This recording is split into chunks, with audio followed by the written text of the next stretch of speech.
Beetlejuice, Beetlejuice. Dans cette suite tant attendue du film culte, nous retournons dans l'univers étrange et fascinant de l'au-delà. Lydia Deetz, désormais adulte et mère d'une adolescente, se retrouve une fois de plus mêlée à des événements surnaturels lorsqu'un ancien portail vers l'autre monde est accidentellement rouvert. L'histoire commence avec Lydia, qui est devenue une femme accomplie mais un peu mélancolique. Elle a essayé de laisser son passé derrière elle, mais les souvenirs de ses rencontres avec l'au-delà ne se sont jamais vraiment estompés. Sa fille, Astrid, une adolescente rebelle et curieuse, découvre un mystérieux artefact dans leur ancienne maison familiale. Sans le savoir, elle active une force ancienne qui ouvre un passage entre le monde des vivants et l'autre monde, et c'est ainsi que Beetlejuice fait son grand retour. Bloqué dans les limbes depuis des décennies, il profite immédiatement de l'opportunité pour revenir dans le monde des vivants, mais il n'est pas seul. D'autres esprits plus sombres surgissent à travers le portail, semant le chaos dans la vie de Lydia et Astrid. Très vite, la ville entière est hantée par des phénomènes étranges, des objets se déplacent tout seuls, des chuchotements résonnent dans la maison, et des silhouettes effrayantes apparaissent dans les miroirs. Lydia comprend qu'elle ne peut plus fuir son passé et décide, à contre-cœur, de demander de l'aide à Beetlejuice. Il est peut-être le seul à savoir comment refermer ce portail et restaurer l'équilibre. Mais évidemment, le farceur a ses propres plans. Il propose un marché. Il l'aidera, mais seulement si elle lui donne carte blanche pour semer le chaos dans le monde des vivants. Devant son refus, il se tourne vers Astrid, voyant en elle une alliée potentielle pour ses bêtises infernales. Alors que la situation dégénère, Lydia et Astrid cherchent du renfort auprès d'anciens alliés, comme Juno, l'employé administratif de l'au-delà, et d'autres fantômes du premier film.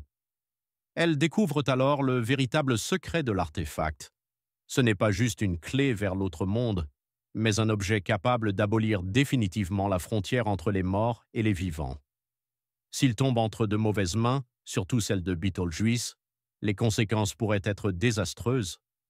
Pendant ce temps, Beetlejuice s'amuse comme un fou à hanter la ville et à faire des siennes. Il transforme le maire en marionnette vivante, oblige une soirée mondaine à chanter et danser dans une scène surréaliste et donne une conscience propre aux objets du quotidien qui se mettent à agir de façon incontrôlable. Plus il répand le chaos, plus il devient puissant. Son véritable objectif commence à se révéler. Il ne veut pas seulement s'amuser, il veut régner sur les deux mondes.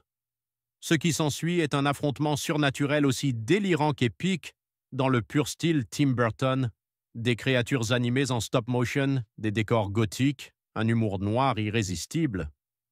Lydia devra faire face à son passé, Astrid devra trouver sa propre force, et ensemble, elles devront piéger le plus imprévisible des fantômes.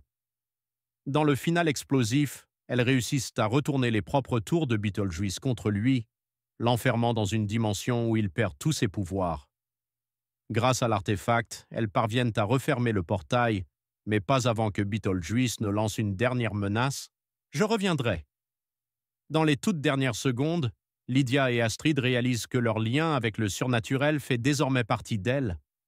Mais alors que le générique s'apprête à commencer, une voix résonne dans le vent. « Beetlejuice, Beetlejuice !» suivi d'un ricanement sinistre.